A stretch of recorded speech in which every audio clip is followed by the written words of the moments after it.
Hi, 안녕하세요. I'm Jure Zhang, the president of Hmong American Ink Stories. Thank you for tuning in to this online launch of Hi, a Literary Journal. I'm so proud of this inaugural issue and so thankful to everyone involved and everyone who supported us. When the editorial board received over 100 submissions, we were blown away by the amount of interest and the quality of works. We were excited that people were excited about what we were doing. Thank you to everyone who shared our call for submissions and those who submitted, and many thanks to folks like Jefferson Beavers and Maida Vane who helped us throughout the whole process of putting the journal together. Truly, without the support of everyone, this journal would not exist. We are so grateful to all the comments and people reaching out asking about how to get a copy. At this time, we are still seeking ways to make that happen. We hope everyone will be patient and we will update our website and social media when we have more information. Thank you to the contributors who are reading today and who allowed us to show their works today. We're grateful to your voices, your art, your stories, and we're happy to be a place to house your incredible pieces. Without further ado, please enjoy.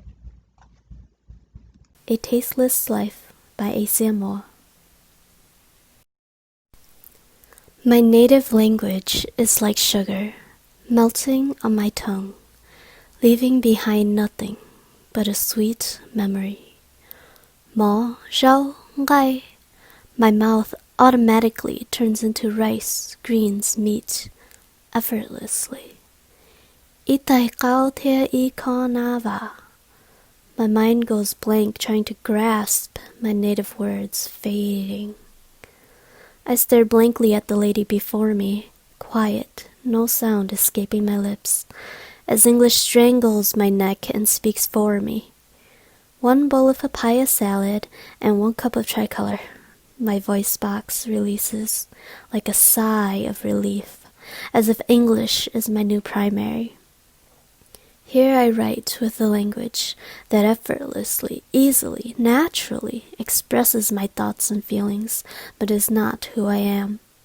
Speak English so I can understand. Speak English so I know you're not talking behind my back. Speak English, this is America. Speak English so we can all understand. A whole generation stripped the original taste buds of their flavorful words and implanted plain, standard English, a new language to sustain them, but so lacking in seasoning that we search elsewhere in hopes that a new language will help us swallow. All for what? All for who? A tasteless life for another's comfort. But would they season their food for us?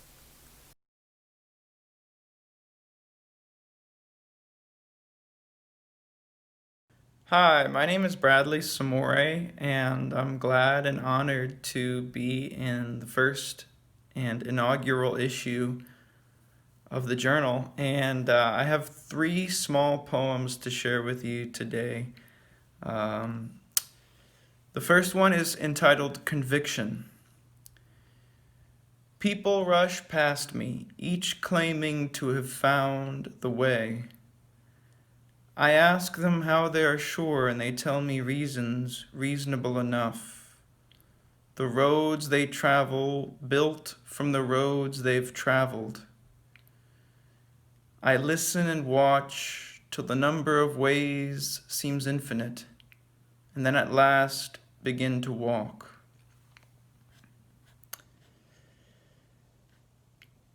Ecstasy.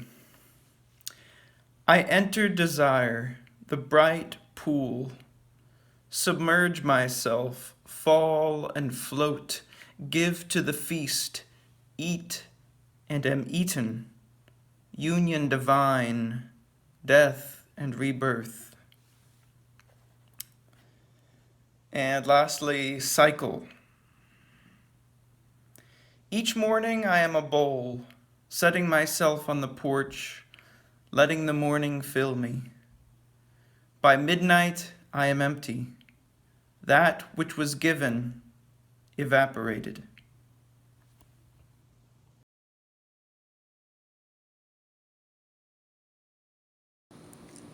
Fading star. Ama una vez dijo, las mujeres son tímidas y los hombres valientes. Esa costumbre pertenecemos en la cocina.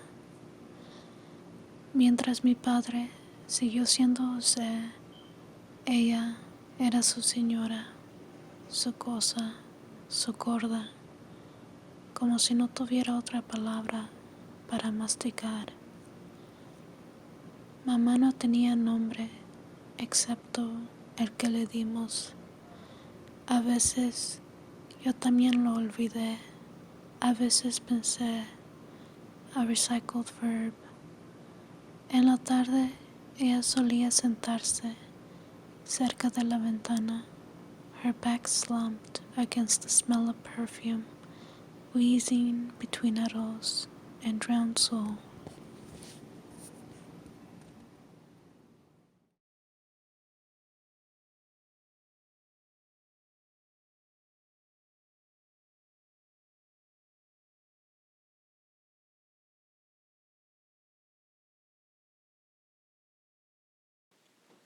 Rose, have you felt like this before?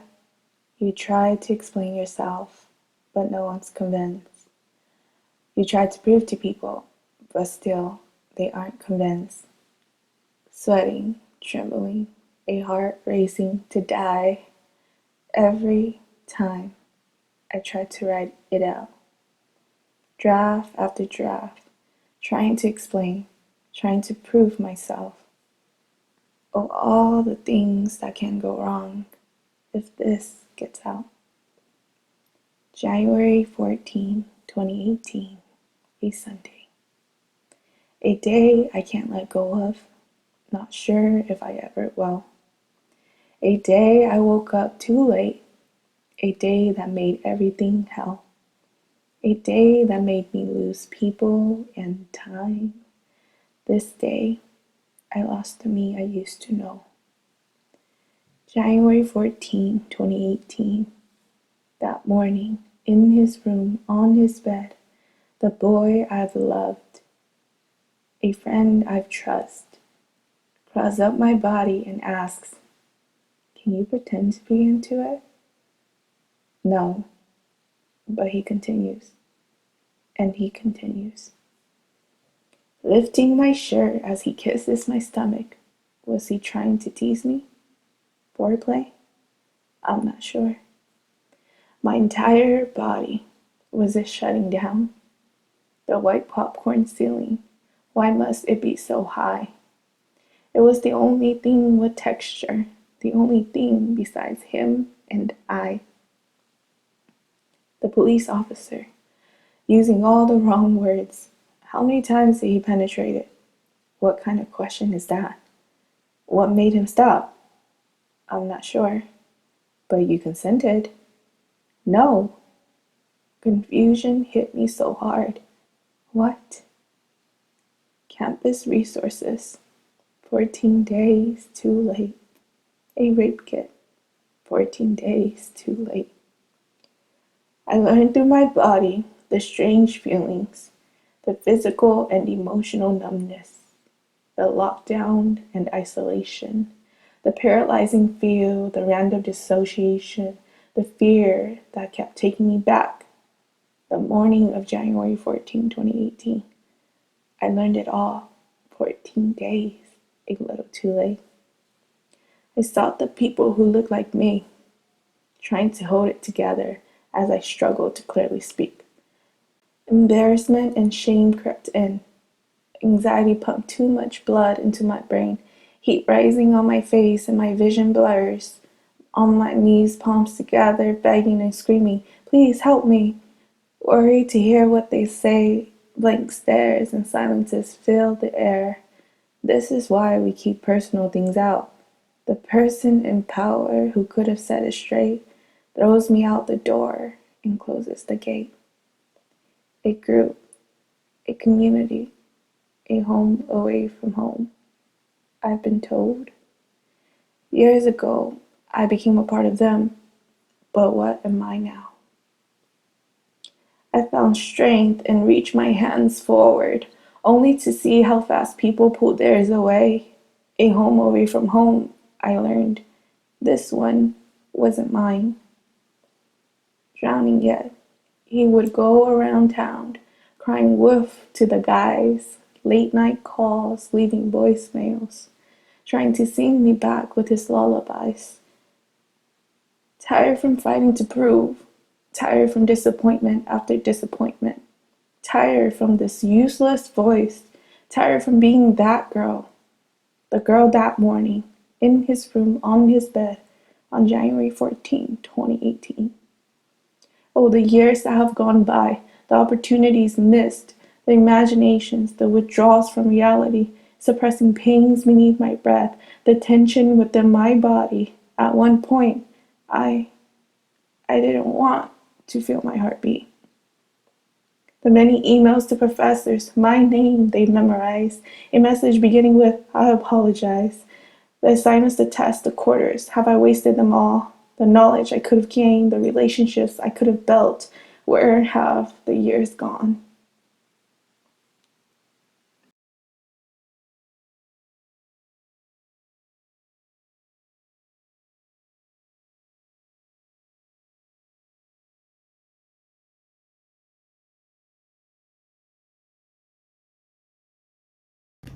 My name is Chrissy Gastello, and I'll be reading from my piece, The Wilting Woman.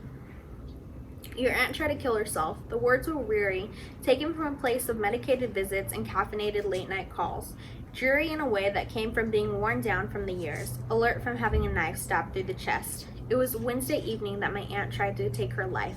Maybe when she got home from work that day, she couldn't go through her normal routine. Maybe when she picked up her favorite book, worn from use, the pages didn't call to her. Instead, she found the same phrases repeating in her head over and over in an inescapable echo.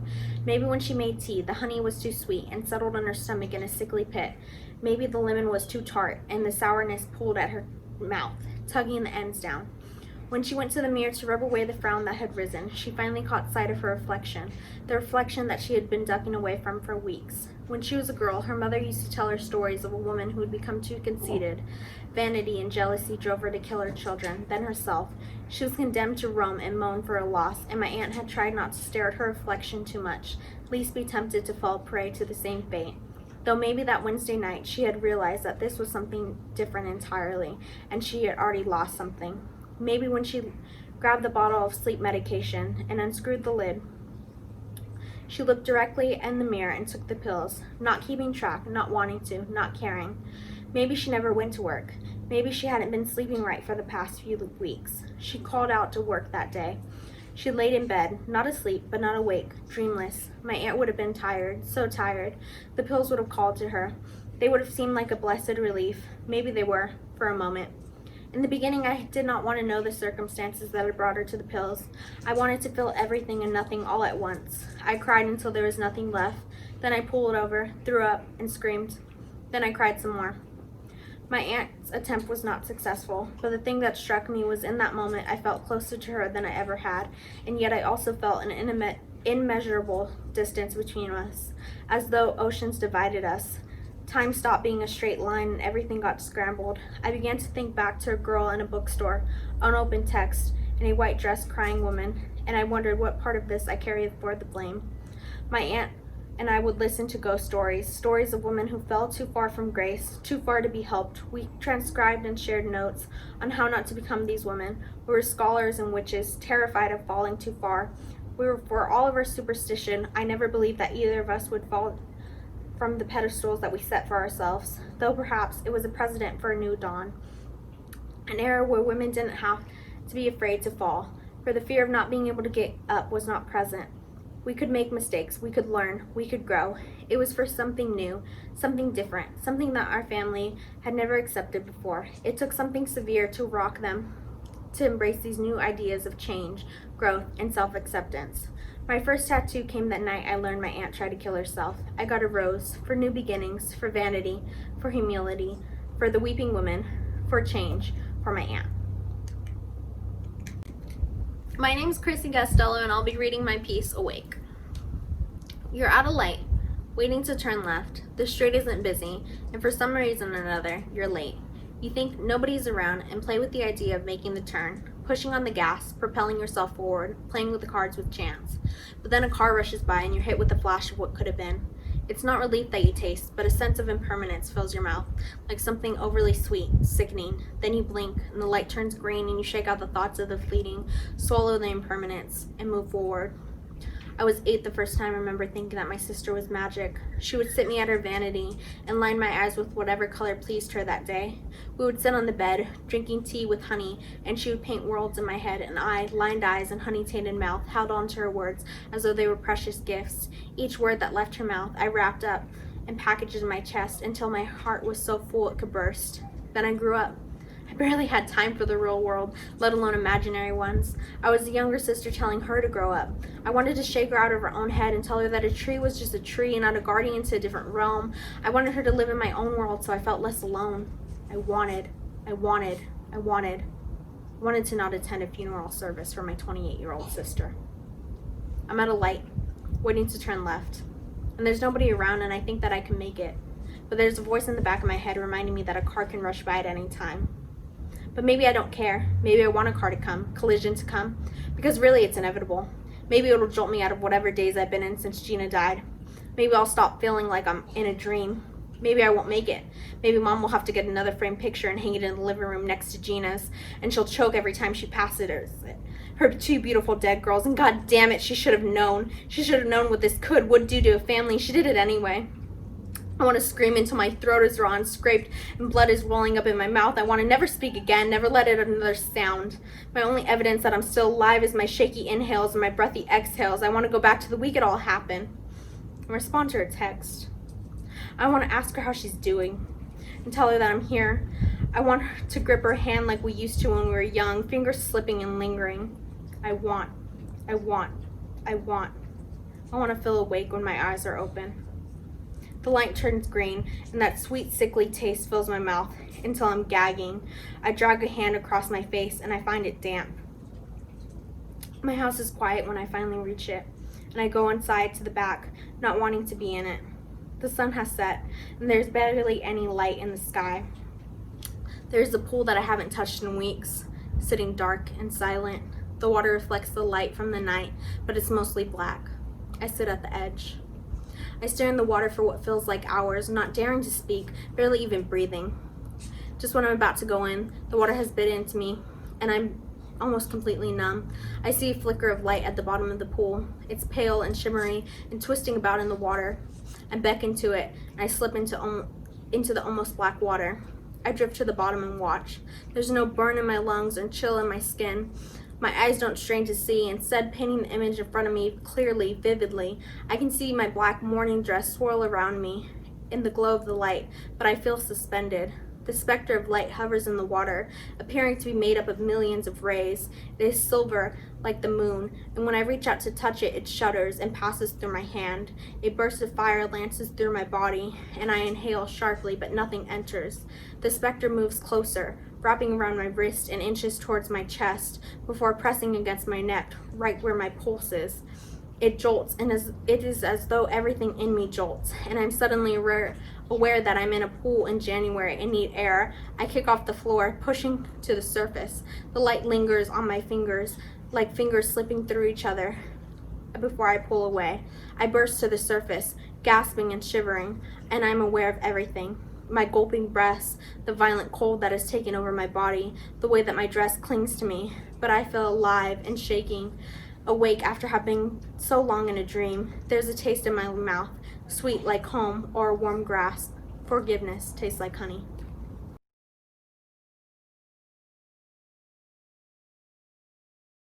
Michoacán is a word in Nahua, the place of the fishermen, el lugar de pocos, the place where my parents were born, where in 1920, government officials and KKK members made an offering to eliminate those that are sinning, the ones that are comfortable in their own skin.